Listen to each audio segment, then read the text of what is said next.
Hey guys, Jordan Jareb here. So, a lot of you guys asked me about which tactical gloves are the best. I got a lot of requests from the people in the corrections community, particularly about what type of gloves they should use. Full disclaimer, I'm not a corrections officer. The most experience I have in a prison is as an inmate. I actually have more experience as a militiaman. I fought criminals for free.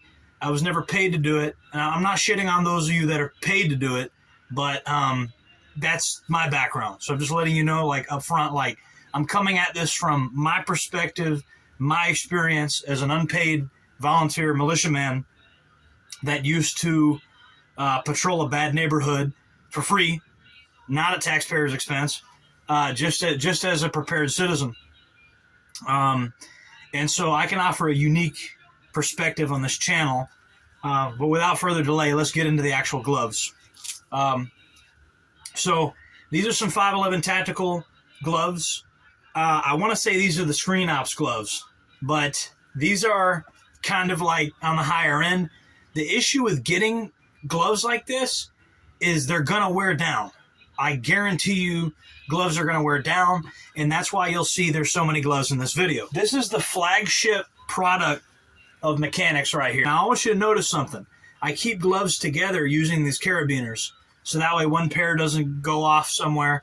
They stay together because I clip them together, right? I want you to pay attention to that. Now, if you don't have a carabiner, another good way to keep them together is you take the Velcro off one and the Velcro off another, and you kind of join them together so they stay together, right? That way you don't lose. These are nice. These are nice. They give you a lot of protection on your knuckles. So they're great if you got to punch somebody, because you got to still have your knuckles and your hands. They need to be functional. And another thing is, if you get cut, that could lead to an infection. And then you're not much use to your team if you're out of the game because you're sick and dying because of an infection, right? It could even kill you. So it's absolutely paramount, especially if you're dealing with people that might have sexually transmitted diseases. For you corrections guys, you're dealing with people that have tattoo needles. You're dealing with people that have STDs. You're dealing with all types of nasty stuff in there. And you got to have some gloves. Now, you'll notice the other pair of gloves I had, I actually cut the finger off so I have more dexterity. You can, with practice, get used to the bulkiness of the gloves.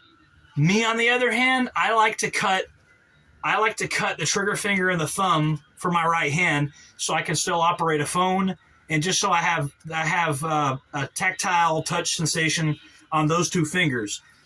What you want to do is really up to you. That's what works for me. I know that for me, that's always what I'm going to do. Contrast, here's the multicam ones. Here's the black ones. They also come in green. I expect to pay a little less for the solid color ones than the tactical multicam ones.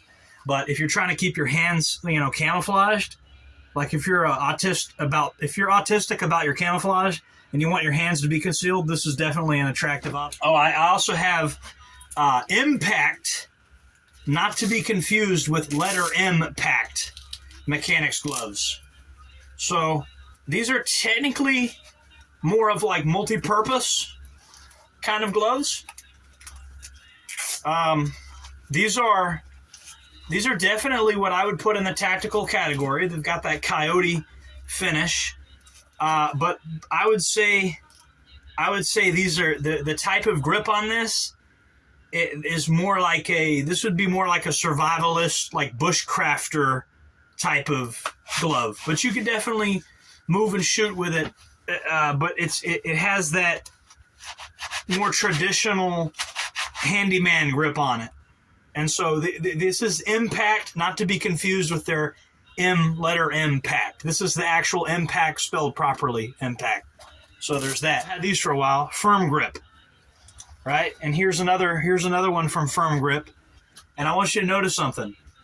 This brand is not necessarily a tactical brand, but they use all the right colors, and it's actually not bad. It's actually a pretty good fit, and they actually remind me a lot of Mechanix gloves. So for a budget brand, you could pick these up at like Home Depot and stuff, and you'll notice they come in colors like olive drab and stuff like that, and they have similar type of stitching to the real deal tactical gloves. Now, you might ask me, what's up with all these damn gloves? Why do you have so many pairs of gloves? I just showed you 3 different pairs of Mechanix gloves. I just showed you a pair of 511 tactical gloves. I just showed you 2 different firm grips. You might ask me, why do I have just, and this is just what I have at this location. I have more gloves than that. The truth is, these gloves wear down, and you're going to wear holes into them. I've had about like 5 or 6 pairs of gloves that I've just worn down. You'll also lose them. It's one of the most common items that you'll lose. Sweat will pull and all that. That's another reason I recommend going back to my quote-unquote main pair. It's another reason I recommend you go ahead and do this. A lot of people will say don't do it because you want to be able to use your phone, and you want that dexterity. You want that tactile sensation on these 2 fingers right here.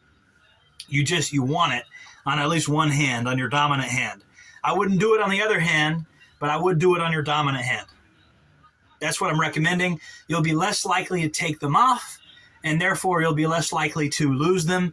And if you take them off, they're not doing you any good, and you'll get a cut, and next thing you know, you got an infected cut, and everybody on your team is now compromised because you got a cut, you know? And so, again, this is from my experience as a militiaman. You know, another thing gloves do is they do have a psychological effect. There's something about wearing gloves that it totally changes the way you look. It makes you look more tactical, and it's got more of that hard target look that you may be interested in, depending on what you're doing. So, you know, I'm not the end-all, be-all in this. There's other people that are going to have different opinions on it. I think you should avoid spending a shit ton of money on gloves. My experience is you're going to lose them. They're going to wear down. They're going to get holes in them. You're looking at probably in the $20 to $30 range, and I would get more than one pair.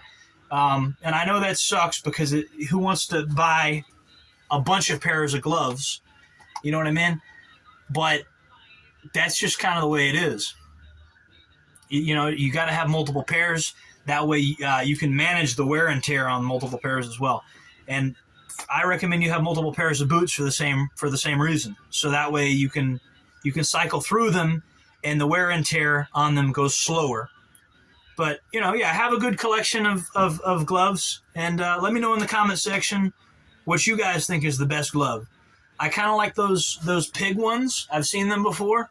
I don't actually own a pair of them right now, but I've seen them. And I've had friends that have some higher end, more Gucci looking gloves that you know, like my friend CJ used to have the fast roping 511 gloves. My old militia comrade, he had the really, really nice ones. He had probably the best pair of gloves of everybody in our unit. And so let me know what you think. Let me know what you think in the comment section. What do you think is the best pair of tactical gloves? Have I said anything completely out of bounds? Is there anything I haven't covered? Let me know. I got another video that I did on hearing protection, and I would definitely appreciate if you guys would check that one out. Let me know what you think about that as well. Jordan Jared, signing off.